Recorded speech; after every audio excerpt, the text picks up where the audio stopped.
O Pix no Bradesco ficou ainda melhor.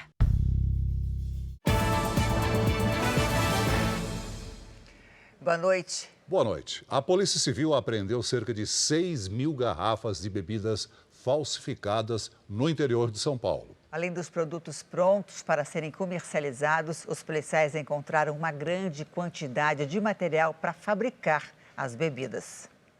Às margens de uma rodovia na cidade de Casa Branca, no interior de São Paulo, este sítio, bem estruturado, escondia uma fábrica clandestina de bebidas. Mais de 6.000 garrafas de vodka, gin, tequila e uísque falsificados foram apreendidas. A suspeita dos investigadores era de que o sítio funcionava como um desmanche de caminhões roubados. Nenhum veículo foi encontrado, mas a grande quantidade de caixas de bebidas chamou a atenção dos policiais. E eles constataram que o local era usado não apenas para armazenar, mas também para produzir a bebida falsificada. O investigador mostra como era feito o invase. Depois, as garrafas ganhavam rótulos e dosadores. Diversos tonéis estavam cheios. Foram necessárias 2 carretas para transportar todo o material apreendido. Nós identificamos um caseiro que estava lá, mas ele não era o responsável pela falsificação da bebida. Acabou nos passando quem seria o proprietário do imóvel. É questão de dias, ele vai ser chamado, notificado e certamente indiciado pelo crime de falsificação de substância destinada à falsificação de bebida alcoólica. A Associação Brasileira de Combate à Falsificação calcula que só com a produção de bebidas clandestinas, o Brasil tem um prejuízo de 13 bilhões de reais por ano. Esse ano a gente já teve mais de 150 operações de combate à falsificação e contrabando de bebidas. A maior parte das falsificações acontece nos estados de São Paulo, Rio de Janeiro, Goiás, Minas Gerais e Pernambuco. Consumir bebidas falsificadas é um risco para a saúde. Na fábrica clandestina do interior de São Paulo, a polícia apreendeu diversos frascos de produtos químicos e coletou amostras das bebidas nos tonéis para a perícia. Esta toxicologista diz que é muito comum a mistura com metanol para baratear o custo. É um solvente que ele não pode ser ingerido por humanos, né? Ele é um solvente utilizado em laboratório, para outras finalidades industriais, mas jamais para consumo humano. Ele pode levar à cegueira em pequenas doses e levar a óbito também. Veja agora outros destaques do dia. O Brasil vai pegar a Coreia do Sul nas oitavas de final. Apesar da derrota para Camarões, seleção termina em primeiro no grupo. Lula diz que só vai anunciar ministros depois de ser diplomado em 12 de dezembro. Na série especial, a história de mãe e filhas que passaram 20 anos presas numa fazenda.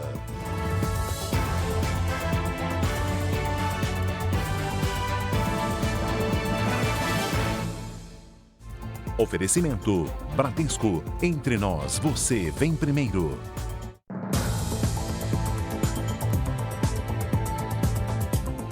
Um agente de viagens teve um prejuízo de R$11 mil depois de cair no golpe do cartão clonado. Só de janeiro a julho deste ano, a fraude provocou um prejuízo de R$3 milhões no bolso de brasileiros. A venda de passagens aéreas se transformou em dor de cabeça e prejuízo para a Karina. A dona da agência de viagens recebeu a ligação de 2 supostos clientes.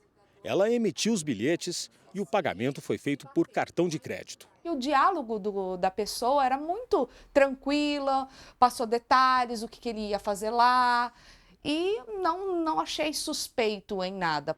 Ela não esperava ter caído num golpe. Os cartões eram clonados. O verdadeiro dono contestou e o valor foi estornado. O prejuízo ficou com a Karina. É difícil porque eu tive que pagar mais de R$11 mil.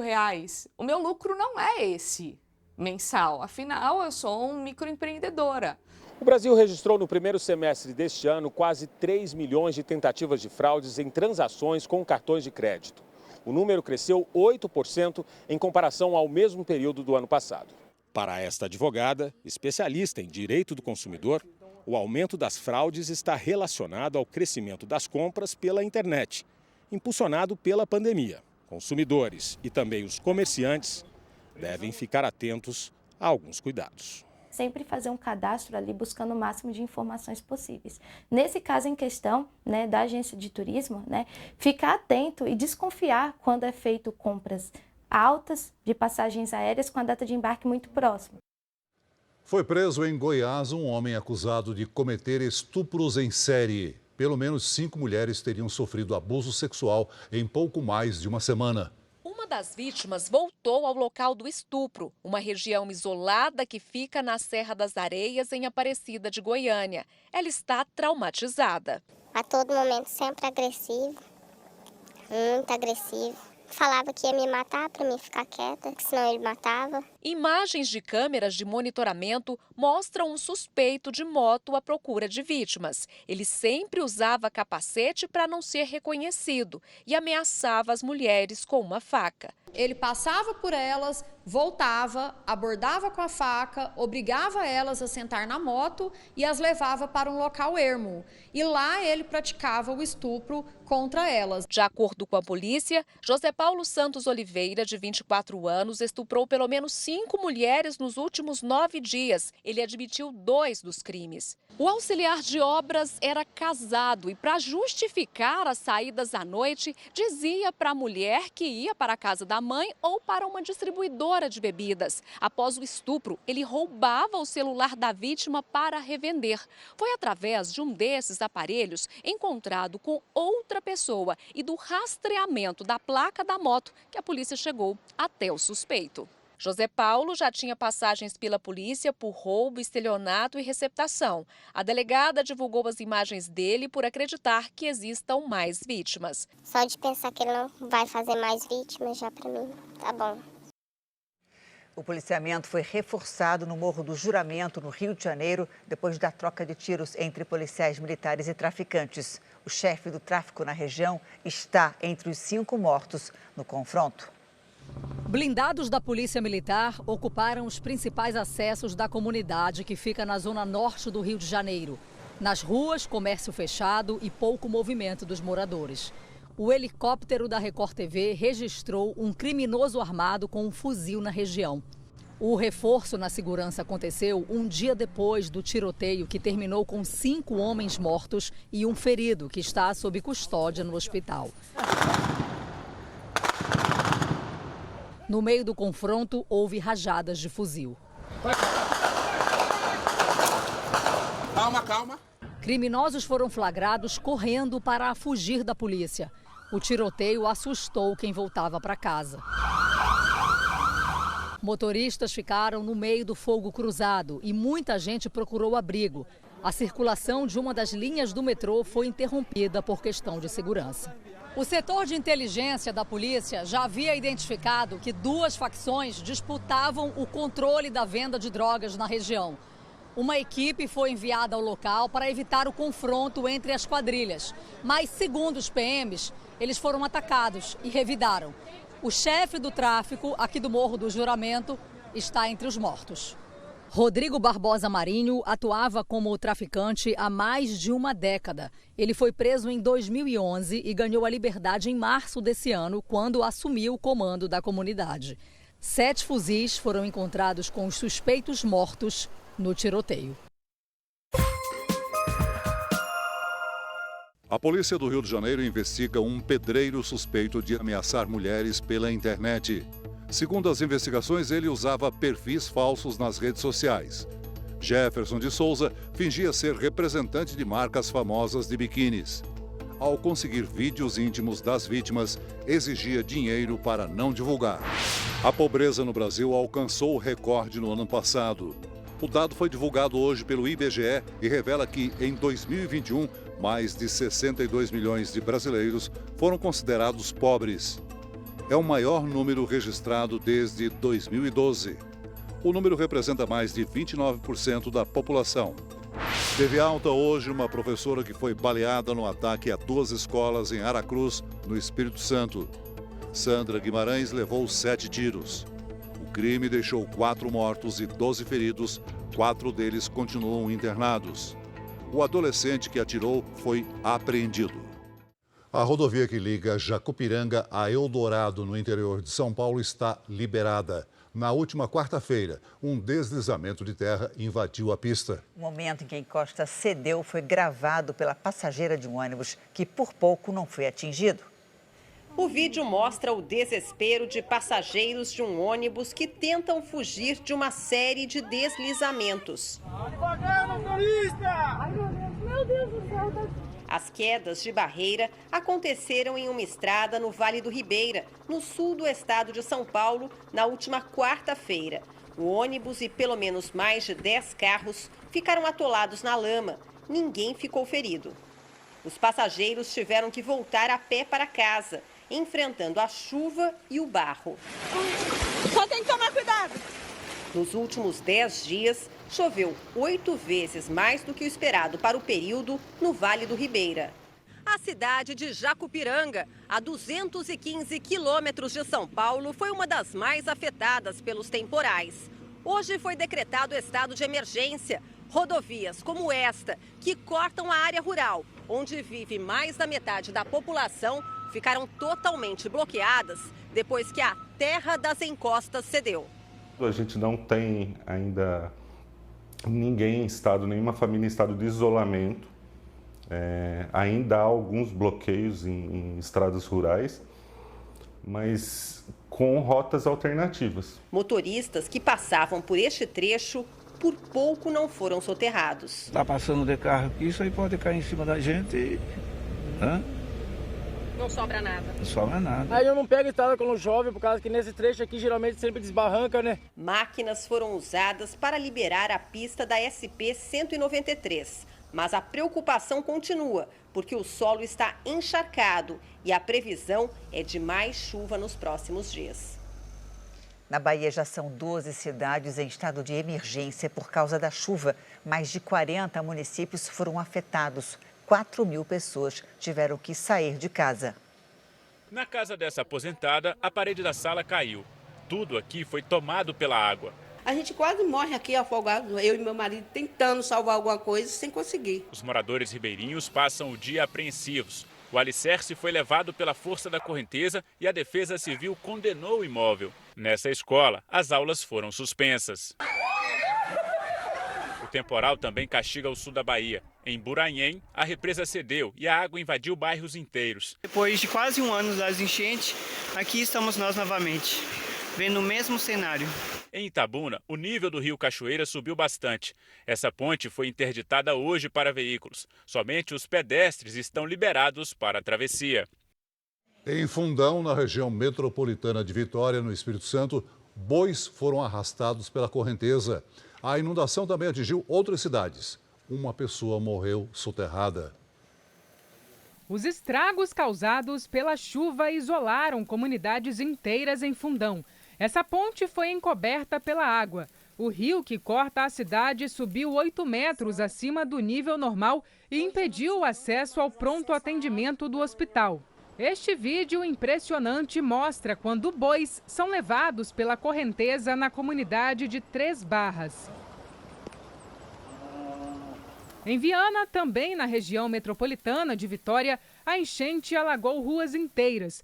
As fortes chuvas atingem o Espírito Santo há 10 dias. Pelo menos 9 municípios da Grande Vitória e do interior foram atingidos com alagamentos e deslizamentos de encostas e barreiras. Uma pessoa morreu soterrada e mais de 2.800 estão desabrigadas ou desalojadas. Foi em Viana que Antônio Francisco dos Santos, de 57 anos, morreu soterrado no desabamento da casa dele. E a situação ainda pode se agravar. Boa parte do Espírito Santo está em estado de alerta para novas chuvas fortes. Nós temos algumas interdições parciais, tanto nas rodovias federais, mas também nas estaduais, estradas dos municípios. Se puder não viajar, que não viaje. Se for viajar, com bastante cuidado. Em Santa Catarina foi decretado estado de emergência. 1.000 pessoas estão desabrigadas. Depois da chuva, a dor por não ter para onde ir. Esta mulher, moradora de Palhoça, região metropolitana de Florianópolis, havia acabado de receber o documento da Defesa Civil, que interditou o pouco que sobrou da casa levada pela enxurrada. Já são mais de 1.000 pessoas entre desabrigados e desalojados. O estado decretou situação de emergência. Agora, as atenções se voltam para ajudar os atingidos. Água, alimento e kits de higiene estão sendo distribuídos por uma força-tarefa. Agora a gente trabalha na distribuição de ajuda humanitária, sempre em conformidade com o pedido das prefeituras, né, e até facilitando muito, né, agora para a decretação de situação de emergência. O sol voltou a brilhar nesta sexta-feira em boa parte das regiões atingidas. E o dia serviu para colocar o que sobrou no lugar. O que não deu para recuperar virou entulho. O município de Tijucas continua sofrendo os reflexos da chuva. Já não chove mais por aqui, mas o volume de água acumulado dos últimos dias fez o rio que dá nome à cidade transbordar durante a madrugada. A nossa equipe não conseguiu chegar em alguns bairros por terra, somente pelo ar. Nossa equipe sobrevoou as áreas mais atingidas e que ainda tentam se recuperar. Algumas cidades estão isoladas porque ainda há bloqueios em rodovias provocados por deslizamentos. Algumas áreas afetadas não tiveram o abastecimento de água e energia restabelecidos. Esta moradora de Florianópolis está sem conseguir falar com os pais, que moram em uma das cidades atingidas desde quarta-feira. Dá sempre aquela angústia de não saber como eles estão e agora esperar que as rodovias fiquem desbloqueadas para que a gente possa ir até lá ou então eles virem até a nossa casa e em segurança, né? Os bombeiros afirmaram que não há mais nenhuma vítima do deslizamento de terra na BR-376 em Guaratuba, no Paraná. 2 pessoas morreram. As buscas foram encerradas hoje. Os bombeiros deixaram o local do deslizamento no fim da tarde. Mais cedo, foram feitas buscas com cães e homens em todas as áreas com possibilidade de haver sobreviventes ou veículos. Nada foi encontrado. Segundo o governo do Paraná, 14 pessoas foram atingidas pela lama. 2 morreram e as outras foram resgatadas. Na quarta-feira, o Corpo de Bombeiros chegou a dizer que poderia haver até 30 desaparecidos, o que não se confirmou. Obviamente que continua o trabalho com os cães para uma possível localização de vítimas, alguém que não tenha sido reclamado, algo nesse sentido. E se o tempo colaborar, não chover mais, eu acredito que em breve, assim, em pouco tempo, assim, a pista vai estar toda sem terra já. Todos os 9 veículos que foram atingidos pelo deslizamento já estão aqui no pátio do posto da Polícia Rodoviária Federal. São 3 carros e 6 caminhões. O estado de alguns deles nos dá uma noção da força da enxurrada de lama. Eles estão completamente destruídos. O motor deste caminhão chegou a ser arrancado. Os veículos vão permanecer no local até que os donos venham buscar. Nessa tarde, Oswaldo veio pegar pertences que estavam no carro que ele usava para trabalhar. O morro me levou, me subiu, por isso que sempre comento que foi a mão de Deus que me conduziu e me levou naquele ponto onde eu estacionei, deu aquele tranco, parou, eu abri a porta e pulei. E daí eu não quis olhar para mais nada. Com o fim das buscas, agora, funcionários da concessionária que administra a rodovia finalizam a limpeza da pista. Amanhã de manhã vai haver uma vistoria para saber se a via tem condição de ser liberada. O retorno da utilização da BR-376. Depois de tanta chuva na região sul do país, o sol voltou a aparecer, mas ainda entre nuvens. Vamos à previsão do tempo com a Paloma Poeta. Oi, Paloma, conta pra gente, boa noite para você. Como é que vai ficar o tempo no fim de semana? Como é bom a gente poder voltar a falar do sol, né, Janine? Boa noite para você, para o Celso e a todos que nos acompanham. Vamos lá, então. No litoral de Santa Catarina e no Paraná, a chuva passa a ser isolada e com períodos de sol. Isso é importantíssimo para evitar novos deslizamentos. Mas os mapas ainda mostram bastante nebulosidade cobrindo muitas áreas do país. O calor e a umidade são os responsáveis por essas chuvas em boa parte do Brasil, além da circulação de ventos em altitude. Os temporais com ventania se espalham de forma isolada nas áreas em vermelho. Já nas regiões em amarelo, pode chover forte e de forma pontual. Nessas áreas em roxo, no Amazonas e do Espírito Santo até a Bahia, o alerta é para aquela chuva persistente, que parece não parar, sabe? O volume previsto entre hoje e amanhã pode superar 100 milímetros em 24 horas. Atenção também para o risco de alagamentos, enchentes e deslizamentos nessas mesmas áreas. Já na área clara do mapa, tempo firme. Em Florianópolis, chuva isolada e sol, máxima de 29 graus. No Rio de Janeiro, chega a 33. Em Aracaju, chuva a qualquer hora e máxima de 28 graus. Em Manaus, máxima de 29. Na capital paulista, o fim de semana será de calor e a temperatura vai diminuindo aos poucos a partir de segunda-feira. Amanhã a máxima é de 30 graus e na terça já passa a ser de 26 graus. Tempo delivery para o Geraldo de Salvador, na Bahia.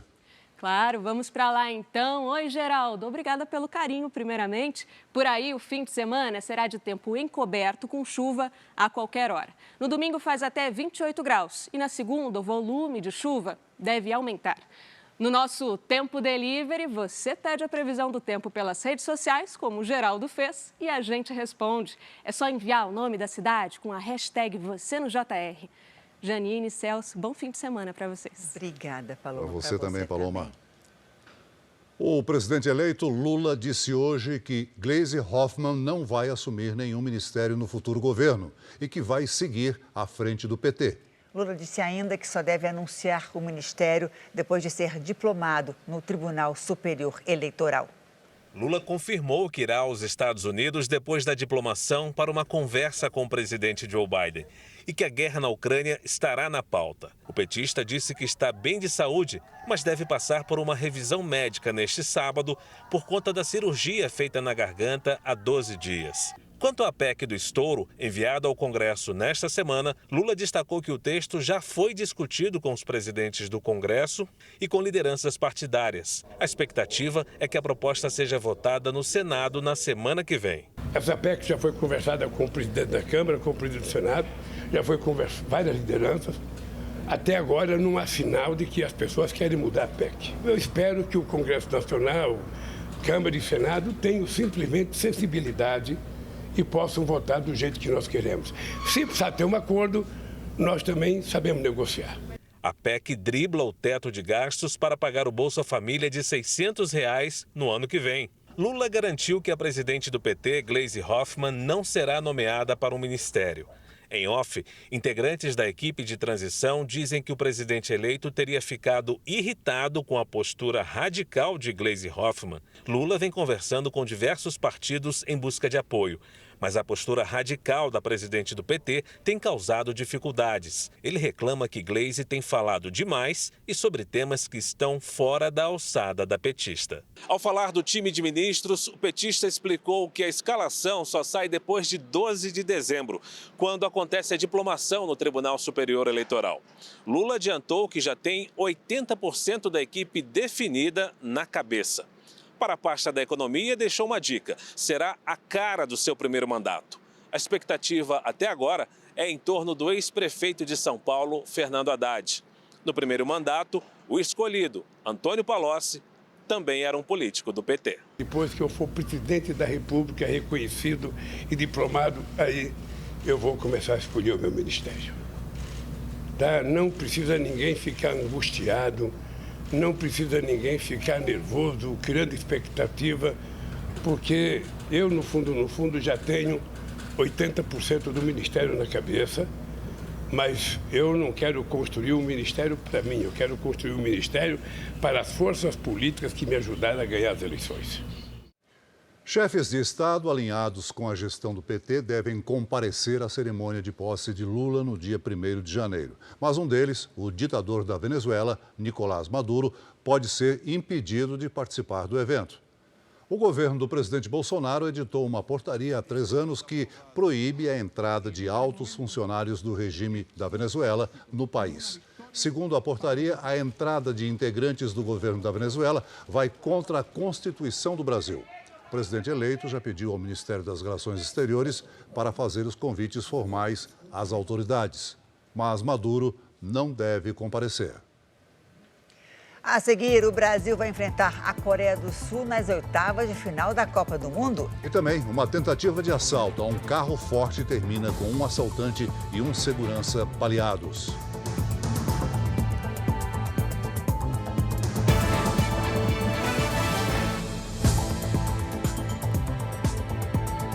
O presidente da Câmara, Arthur Lira, concedeu aposentadoria ao presidente Bolsonaro pelo tempo em que ele foi deputado federal. Vamos a Brasília com Alessandro Saturno.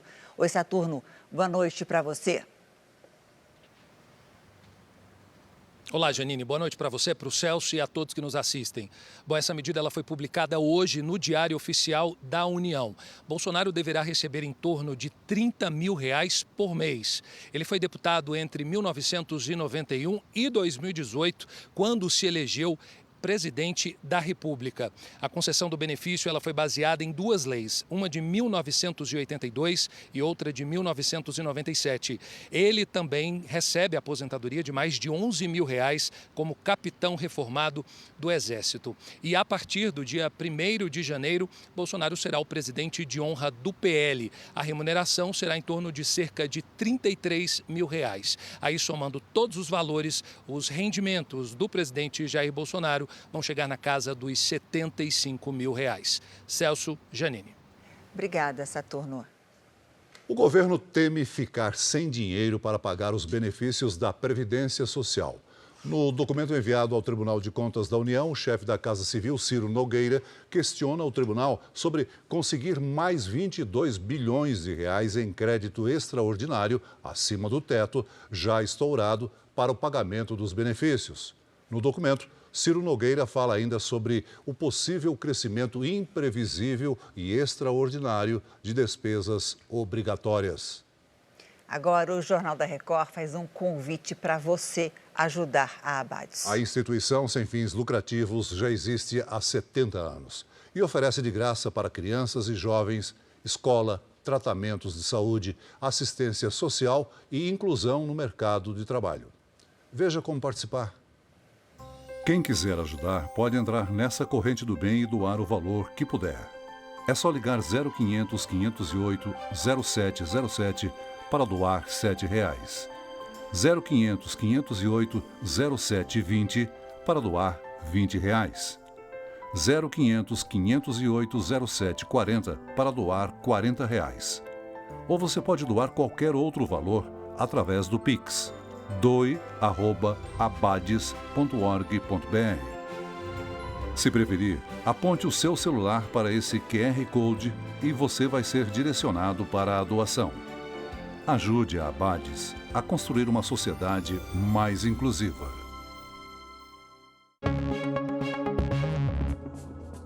Uma câmera de segurança flagrou o momento em que o ciclista Márcio Rodrigues, de 43 anos, foi atingido por uma van e caiu da Avenida Niemeyer, na zona sul do Rio de Janeiro, na última quarta-feira. A vítima morreu no hospital. O motorista do veículo disse que perdeu a direção depois que o pneu furou. A polícia analisa as imagens. Um assaltante e um segurança foram baleados numa tentativa de assalto a um carro forte em São Paulo. Parte dos ladrões conseguiu fugir. Os criminosos já sabiam o horário exato em que o carro forte chegaria ao Mercadinho, na zona leste de São Paulo, para abastecer com dinheiro os 2 caixas eletrônicos. Faltava pouco para o início do Jogo do Brasil. A funcionária do mercado entrou em desespero. Acho que eles só estavam esperando o cara vir, na hora que eles desceram, eles já tiraram e eu não vi. Os seguranças do carro forte reagiram.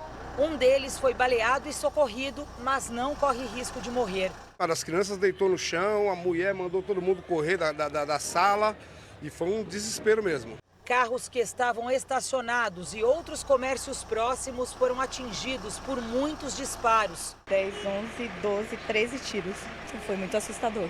A dona do salão de beleza contou que o local estava cheio na hora do tiroteio. 4 cabeleireiros, eu e 3 clientes. Uma das funcionárias do salão foi atingida por estilhaços. Nesse mesmo momento, uma viatura da Polícia Civil passava aqui pelo local e os assaltantes dispararam contra os investigadores que revidaram. Um suspeito foi baleado e preso. Outros 3 conseguiram fugir. Na fuga, eles bateram o carro. Os criminosos queriam levar o veículo branco, mas desistiram porque havia muitas crianças no banco de trás. O assaltante tentou então parar outro carro, mas o motorista arrancou e arrastou o suspeito, que foi derrubado, deixando o fuzil cair no chão no meio da avenida. As imagens não mostram, mas logo à frente ele rendeu uma mulher, que foi obrigada a levá-lo até a entrada de uma comunidade. Um segundo assaltante fugiu numa moto. A quadrilha estava com coletes à prova de balas e escudos, que ficaram perfurados pelos tiros. todos usavam toucas. Pelo menos um dos assaltantes tinha um fuzil.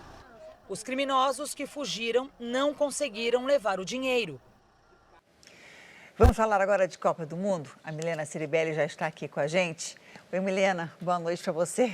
Olha, vou te falar, viu, o que aconteceu com a seleção do Brasil? Janine, perdemos a partida, mas não a batalha. Oh, ainda bem, né? Boa noite para você, Celso, boa noite a todos. A seleção brasileira escalou hoje os jogadores reservas para enfrentar Camarões. Eles sentiram a falta de entrosamento e o resultado foi uma derrota no finalzinho do jogo. Bom lembrar que o Brasil terminou em primeiro no grupo e até a atual campeã, a França, perdeu para a Tunísia ao poupar os titulares. Vamos à reportagem de Roberto Tomé. A torcida fez a sua parte, se reuniu no centro de Doha e avançou em direção ao estádio. No metrô parecia uma avalanche, com pressa de chegar para ver outra vitória. Mas o time era reserva e o rendimento ficou bem abaixo do alcançado pelos titulares. A seleção perdeu o jogo por 1-0 e o aproveitamento de 100%. Para as oitavas de final, fica a esperança na volta dos jogadores que estão se recuperando de lesões. O vídeo divulgado pela CBF mostra Neymar na academia fazendo exercícios de força com os 2 pés e uma atividade especial com bola. Danilo treinou no campo do estádio Al Arabi, com movimentos que exigiram bastante do tornozelo esquerdo, machucado no jogo contra a Sérvia. Alexandro também treinou no campo em mais uma etapa do tratamento para se recuperar da lesão no quadril. Os 3 viram o jogo do estádio. Foi a segunda derrota para Camarões, a primeira em Copa do Mundo. A seleção manteve o primeiro lugar do Grupo G, mas vai jogar segunda-feira para tentar reconquistar a confiança da torcida abalada hoje. Copa do Mundo é tiro curto, você tem que jogar atacando o adversário. Precisava melhorar, mas assim, teve a ver com ser reservas, né, hoje. Então, tava naquela ansiedade, querer mostrar resultado, errando o último passe. Mas jogou bem, mas estamos classificados. É isso aí, estamos classificados. Nós vamos agora ao vivo ao Catar, porque o Roberto Tomé tem outras notícias da seleção. Olá, boa noite para você, Tomé. Mais 2 preocupações aí, 2 atletas lesionados, é isso mesmo, Tomé? Oi, Milena, boa noite a todos. Exatamente. O lateral esquerdo, Alex Telles, que substituiu Alexandro, sofreu um trauma no joelho direito e amanhã vai ser submetido a um exame de ressonância magnética. O atacante Gabriel Jesus também sentiu dores no joelho direito e, como Alex Telles, vai passar por exames. Em relação aos jogadores que estão se recuperando de lesões, Danilo amanhã vai participar do treinamento e, se não sentir dores, poderá ser escalado segunda-feira. Quanto a Neymar e Alexandro, eles também dependem ainda de uma avaliação médica para saber se terão condições de voltar às atividades normais. E não está descartado o aproveitamento deles no jogo contra a Coreia do Sul. Milena. Obrigada, Tomé. Estamos na torcida pela volta deles. Nem Portugal, nem Uruguai. Em mais uma surpresa do Mundial do Catar, o Brasil vai enfrentar a Coreia do Sul em um duelo inédito nas Copas do Mundo. A principal estrela do elenco asiático joga ao lado de Richarlison na Inglaterra, mas o apelido é de Neymar sul-coreano. A Coreia já dominou o mundo com o K-pop. Já ganhou o Oscar de melhor filme. And the Oscar goes to Parasite. Mas no futebol, a seleção coreana está em 28º lugar no ranking da FIFA. A melhor campanha foi na Copa de 2002, quando o país sediou o Mundial junto com o Japão e acabou em 4º lugar. E a passagem para o mata-mata foi carimbada após vencer Portugal de Cristiano Ronaldo. Depois da vitória sobre Portugal, eles estão confiantes para as oitavas de final, em um confronto inédito. Brasil e Coreia pela primeira vez em uma Copa do Mundo. O centroavante Cho Ge-sung chama a atenção e já marcou 2 vezes nessa Copa. Mas o destaque da seleção asiática é o atacante Son Heung-min. que joga junto com o Richarlison no Tottenham da Inglaterra e é chamado de Neymar sul-coreano.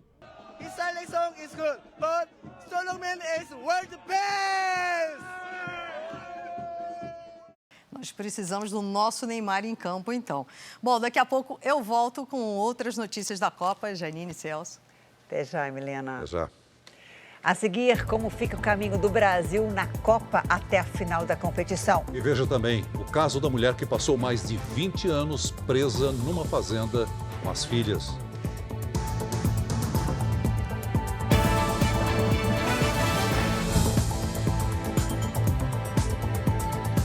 Foi divulgado agora à tarde mais um boletim médico sobre o estado de saúde do Rei Pelé. O ex-jogador está com infecção respiratória e recebe antibióticos. Pelé está num quarto comum e tem melhora no estado de saúde. Desde o ano passado, ele faz tratamento contra um tumor de cólon.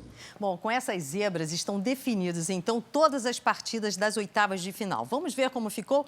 De um lado, nós teremos Inglaterra, Senegal, França e Polônia, Marrocos e Espanha e, para terminar, Portugal e Suíça. Do outro lado, o chaveamento, a vida parece um pouquinho mais fácil para nós. Os jogos são entre Holanda e Estados Unidos, Argentina e Austrália, Japão e Croácia, Brasil e Coreia do Sul. Isso quer dizer que, se o Brasil vencer a Coreia do Sul nas oitavas, vai pegar o vencedor da partida entre Japão e Croácia.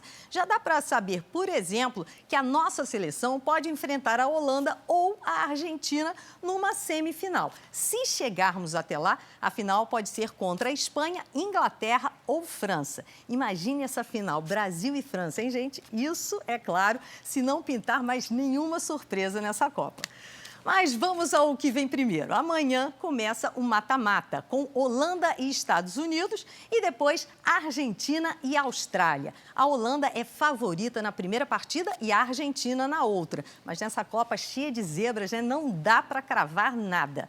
Algumas curiosidades. A Holanda não perdeu nenhum jogo até agora. Os Estados Unidos também não, mas fizeram uma campanha um pouco pior, com 2 empates e 1 vitória. A Holanda empatou só uma partida. A Argentina e a Austrália tiveram um desempenho bastante parecido, mas a Austrália tomou mais gols e ficou com um saldo negativo na fase de grupos. É uma boa chance para o Messi mostrar serviço e marcar alguns golaços pela Argentina. Vamos ver, né, gente? Você pode ver tudo sobre a Copa do Mundo no R7.com. Eu fico por aqui, Janine, Celso, boa noite. Obrigada, Milena. Boa noite, Boa noite, para você Milena. também. Na última reportagem da série especial, o caso de uma mulher e 2 filhas que ficaram mais de 20 anos em cárcere privado numa fazenda no sul do Rio de Janeiro. Marido da mulher e pai das jovens manteve a família presa enquanto fugia da polícia por um outro crime que teria cometido: assassinato.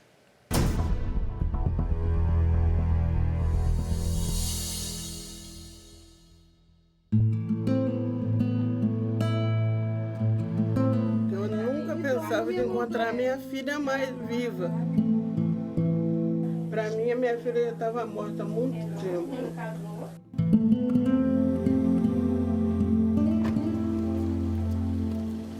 Linda, minha filha, eu estava doidinha para te ver.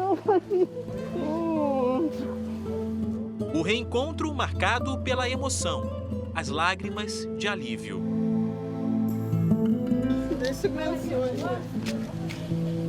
Avó, filha e netas, juntas novamente. Foi uma surpresa para mim, uma surpresa muito grande.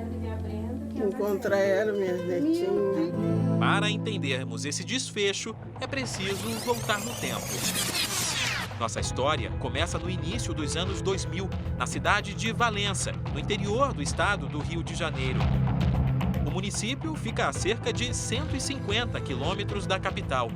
E quem mora aqui nunca desconfiou do que acontecia por trás das montanhas do Vale do Café. Uma família presa, sem poder sair de casa.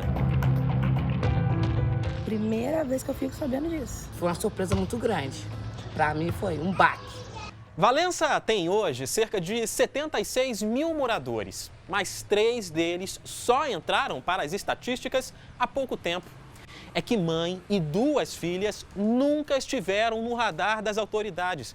Deixaram de ser invisíveis por acaso. A delegacia da região recebeu uma denúncia anônima sobre um foragido da justiça.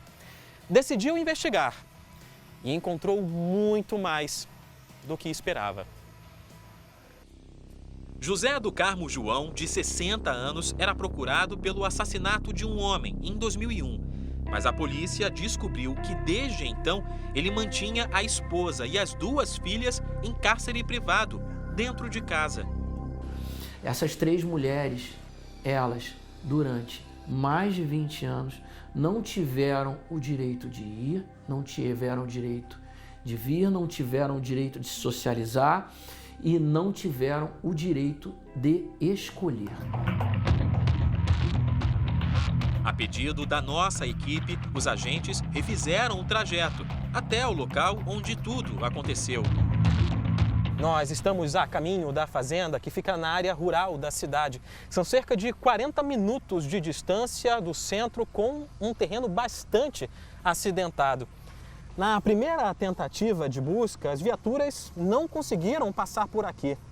Imagine então, qualquer tipo de ajuda era praticamente impossível. A esposa, ela relata que em várias oportunidades ela deixou aquela casa, tentou ganhar a trilha com acesso à cidade e foi por ele perseguida e obrigada a retornar àquela casa. Esta psicóloga traça um perfil de quem mantém vítimas privadas de liberdade. A pessoa que faz o cárcere, ela tem também alguns aspectos de psicopatia, de sedução, e é uma pessoa que vai ter uma tendência a querer estar no controle. Cercada pelo mato em um vale, a casa não tinha vizinhos. Na cozinha não havia geladeira. No quarto, um mundo que parou no tempo. Aqui, a mãe viu crescer uma filha e nascer outra. Como passarinhos, viviam aprisionadas. Sem notícias há mais de uma década, a família parou de procurar. Uma surpresa, eu não esperava encontrar ela nunca mais. 192 mil horas, 8.030 dias. É o equivalente a 22 anos. E durante todo esse tempo, esse foi o único lugar onde as 3 mulheres puderam estar. Casa insalubre, sem telefone, internet, sem qualquer tipo de comunicação com o mundo exterior. As filhas não tinham sequer documento de identificação e nunca foram à escola. Nunca brincaram com outras crianças. Uma infância limitada às cercas de um terreno. Foram privadas de uma janela de oportunidades que só a liberdade pode oferecer. Elas afirmam, né, que o pai sempre, quando chegava alguém, algum estranho, ele mandava elas para dentro do quarto. A fala dela foi: eu pensei que eu fosse morrer aqui. No último cerco a José do Carmo João, os agentes encontraram a casa vazia. Mas o rádio estava ligado, um indício de que o suspeito continuava na região. Ele se entregou à polícia cerca de 2 semanas depois, no dia 9 de outubro deste ano. Mas ficou pouco tempo atrás das grades. A defesa conseguiu um habeas corpus para a acusação de homicídio, que aconteceu há mais de 20 anos. Só que, quando a justiça aceitou a denúncia de sequestro, cárcere privado e tortura, José já estava solto. E até agora não foi localizado. É preciso muito mais trabalhar na efetividade do trabalho policial, aprimorar os meios de investigação, aprimorar a agilidade da justiça e, de fato, punir crimes que, sim, são muito graves. O Jornal da Record procurou a Defensoria Pública, que representa José do Carmo João, mas não houve retorno até o fechamento desta reportagem. Com tantas marcas, a família resgatada tenta reconstruir a vida pós-cárcere e redescobrir o significado da liberdade. Nós procuramos a mãe e as filhas que foram libertadas, mas elas não quiseram gravar a entrevista. As 3 optaram por não entrar no programa de proteção do Ministério Público. Essa edição termina aqui e à 00:30 tem mais Jornal da Record. Fica agora com Reis, depois tem Amor Sem Igual e A Fazenda. Boa noite para você. Boa noite.